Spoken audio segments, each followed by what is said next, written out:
మావా RR domination and one sided match అని చెప్పుకోవాలి. ఎందుకంటే నిన్న మ్యాచ్ చూసుకున్నట్లయితే కొంచెం లేట్గా స్టార్ట్ అయింది వర్షం కారణంగా.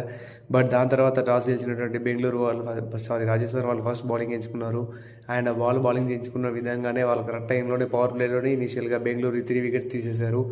అండ్ మెయిన్లీ ఆ 3 వికెట్స్ తర్వాత కూడా వాళ్ళు యాంకరింగ్ ఇన్నింగ్స్ ఆడతారేమనుకుంటే కృణాల్ పాండే అటాక్ ఆడడం, జితేష్ శర్మ అనుకోకుండా అవుట్ అయిపోవడం, ఇలా చాలానే జరిగాయి. బట్ ఎట్టకేలకి వాళ్ళ కెప్టెన్ రజత్ పటిదార్ నుంచి ఆడడంతో వాళ్ళ టీం ఎలాంగ్ విత్ 200 స్కోర్ దాకా వెళ్ళిపోయింది. Along with contribution of Romario Shepherd and కింద ఉన్న లోవర్ ఆర్డర్ బ్యాట్స్మెన్. అండ్ చూసుకున్నట్లయితే ద గ్రేట్ బౌలింగ్ ఫ్రమ్ అని చెప్పాలి అంటే బిష్ణోయ్, ఎందుకంటే తన పవర్ ప్లేలో మెయిన్ వికెట్ తీసేశాడు. అండ్ తను చూసుకున్నటువంటి ఎక్సలెంట్ స్పెల్, ఎందుకంటే తన ఎకానమీ కూడా 6.5 ఉంది. అండ్ దాంతోపాటు రవీంద్ర జడేజా కూడా 2 overs వేసి 7 ఎకానమీ మెయింటైన్ చేసి 1 వికెట్ తీసేశాడు. Along with that impressive youngster Brijesh Patel కూడా 2 వికెట్లు తీశాడు విత్ ద ఎకానమీ ఆఫ్ 8. ఆదరణలో చూసుకున్నట్లయితే Jofra Archer, Nandre Burger wickets తీశారు, బట్ బిట్ ఎక్స్పెన్సివ్.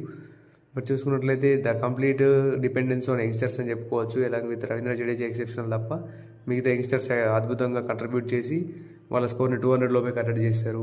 అండ్ వాళ్ళు చూసుకున్నట్లయితే 200+ టార్గెట్తో బరిలోకి దిగినటువంటి వైభవ్ సూర్యవంశీ జైస్వాల్ ఎర్లీగా వికెట్ కోల్పోయాడు హేజర్వుడ్కి. బట్ దాని తర్వాత వచ్చేసాడు సూర్యవంశీ, ఎక్సలెంట్ ఇన్నింగ్స్ ఆడేసి 300 స్ట్రైక్ రేట్తో కేవలం 26 balls 78 runs కొట్టేశాడు. మెయిన్లీ మ్యాచ్ డిఫరెన్స్ ఎవరు అని అంటే ఈ మ్యాచ్కి సూర్యవంశీ అని అంటారు. బట్ నేను అనేది మాత్రం ధ్రువ్ జురేల్, ఎందుకంటే సూర్యవంశీని అందరూ హైప్ చేస్తున్నారు తప్ప ధ్రువ్ జురేల్ ఇన్నింగ్స్ పట్టించుకోవట్లేదు. ధ్రువ్ జురేల్ ఒక ఎండ్లో సూర్యవంశీ అటాక్ చేస్తుంటే ధ్రువ్ జురేల్ యాంకర్ ఇన్నింగ్స్ ఆడాడు. ఎప్పుడైతే సూర్యవంశీ స్ట్రగుల్ అయ్యే టైం వచ్చిందో అప్పుడు ధ్రువ్ జురేల్ తగులుకున్నాడు. And he has also made 84 runs. It was been excellent partnership between these them. వీళ్ళిద్దరు చేసిన పార్ట్నర్షిప్ వల్లే ఆర్ఆర్ బాగా నిల్చోగలిగింది. ఎందుకంటే దాని తర్వాత వచ్చిన హెట్ మేయర్ కానీ దాని తర్వాత వచ్చిన పరాగ్ కానీ ఆడలేకపోయారు. బట్ జడేజా రన్ బాల్ ఆడినా కానీ 18 ఓవర్లోనే వీళ్ళు విన్నింగ్ కొట్టేశారు. అండ్ చూసుకున్నట్లయితే ఫస్ట్ డిఫీట్ ఏ టీంకి వస్తుందని అనుకుంటే ఆర్సీబీ వాళ్ళు ఆ టాప్ మోస్ట్ డిఫీట్ని మేమే తీసుకుంటామని చెప్పి ముందుకు వెళ్ళిపోయారు. ఇలాంటి కాంట్రిబ్యూషన్స్ ఇంకా వాళ్ళ టీంలో అందరూ జోష్ హేజల్వుడ్ వస్తే టైట్ అయిపోతుంది అనుకున్నాడు. వాళ్ళ జోష్ హేజల్వుడ్ కూడా కుక్కను కొట్టినట్టు కొట్టేశారు. 4 ఓవర్లు వేసి 2 వికెట్లు తీసినప్పటికీ 44 runs ఇచ్చాడు. అండ్ అనదర్ ఎక్స్పెన్సివ్ అంటే అన్క్యాప్డ్ బౌలర్ అయినటువంటి అభినందన్ సింగ్ని కూడా చాలా బాగా వాడుకున్నారు. ఎందుకంటే 4 ఓవర్లోనే హాఫ్ సెంచరీ చేశారు.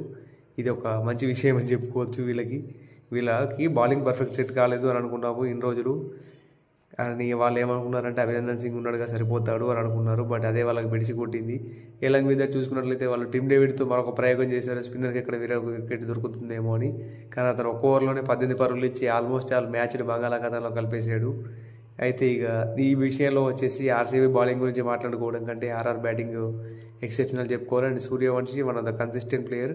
ఆరెంజ్ క్యాప్ రేస్లో కూడా ముందుకు వస్తున్నాడు మెల్లమెల్లగా. చూడాలి ఈ సీజన్ అయినా ఈ యొక్క యంగ్స్టర్ ఆరెంజ్ క్యాప్